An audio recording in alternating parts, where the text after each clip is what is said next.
नमस्कार मंडळी, हे आहेत कॉफी फ्लेवरचे कपकेक। चला तर बघूया मग कपकेक कसे बनवायचे। त्यासाठी घरातली कुठली एखादी वाटी घ्या आणि त्यांनीच माप सेट करायचं आहे। आता ह्या वाटीने बघा, ह्या ग्रीन कलरच्या वाटीने मी 1 कप मैदा घेतलेला आहे। त्यामध्ये 2 ते 3 तुम्ही असे हे कॉफीचे सॅचे येतात त्याची पावडर ह्यामध्ये टाकायची आहे। त्याच वाटीने मी इथे अर्धा वाटी पिठी साखर घेतलेली आहे। त्यामध्ये एक 3 ते 4 टेबलस्पून आपल्याला आपलं रेग्युलर जे आपलं खाण्यातलं ऑइल असतं ते टाकायचं आहे। इथे मी चॉकलेट सिरप टाकलेला आहे, ह्याने ह्याचा स्वाद अजून छान वाढतो।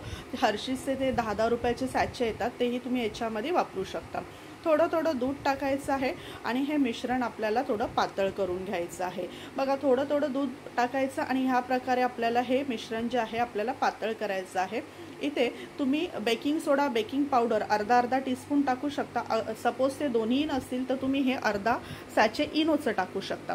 अर्धा सॅचे मी इथे इनोचं टाकून घेतलेलं आहे। इनो नसेल आणि तुमच्याकडे बेकिंग पावडर, बेकिंग सोडा असेल तर अर्धा चमचा बेकिंग पावडर आणि पाव चमचा बेकिंग सोडा टाकू शकता। आता आपलं हे मिश्रण रेडी झालेलं आहे। असे चहाचे जे कप येतात तर त्याच्यामध्ये मी आता केक सेट करणार आहे।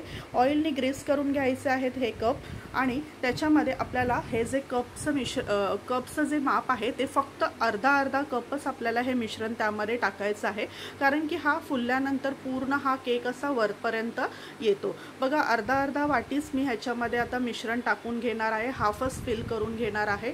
तर अशा प्रकारे हे कप मी भरून घेतलेले आहेत। आता तुमच्याकडे केकचे जर मोल्ड असतील तर तुम्ही केकच्या मोल्डमध्ये पण हे कपकेक बनवू शकतात। हे टूटी फ्रुटी आहे, हे ऑप्शनल आहे। डेकोरेशनसाठी मी वरतून थोडेसे स्प्रिंकल केले होते टूटी फ्रुटी। आता हे टूटी फ्रुटी सजवण्यासाठी टाकलेले आहेत। असे तुमच्याकडे जर कप केकचे मोल्ड असतील तर तुम्ही तेही वापरू शकता किंवा घरातली एखादी अशी वाटीही वापरू शकता, पण त्याला आधी ऑइलने ग्रीस करून घ्यायचं आणि मगच त्याच्यामध्ये केकचं मटेरियल भरून घ्यायचं। आता हे जे सर्व कप्स आहेत फिल केलेले एका प्लेटमध्ये मी असे ठेवून घेतलेले आहे। एक कढई तापवून घ्यायची, 5 मिनिटं आधीच तुम्ही प्रीहीट करून घ्यायची आहे। ह्या प्लेटवरती हे सर्व केक ठेवलेले आहेत आणि आता आपल्याला ते कढईमध्ये बेक होण्यासाठी ठेवून द्यायचे आहेत। हाय फ्लेमवरती आपली ही कढई आहे। एक साधारण सुरुवातीचे एक 5 ते 10 मिनिटं आपल्याला हाय फ्लेमवरतीच हे केक बेक करायचे आहेत आणि त्याच्यानंतर मीडियम फ्लेम करून आपल्याला हे पुढचे 5 ते 10 मिनिटं ठेवायचे। टोटल टाईम ह्याला एक 15 ते 20 मिनिटं आपल्याला बेकिंग टाईम लागतो। आता हे कपकेक रेडी झालेले आहेत। ह्यामध्ये एक सुरी आपल्याला टाकून बघायची आहे।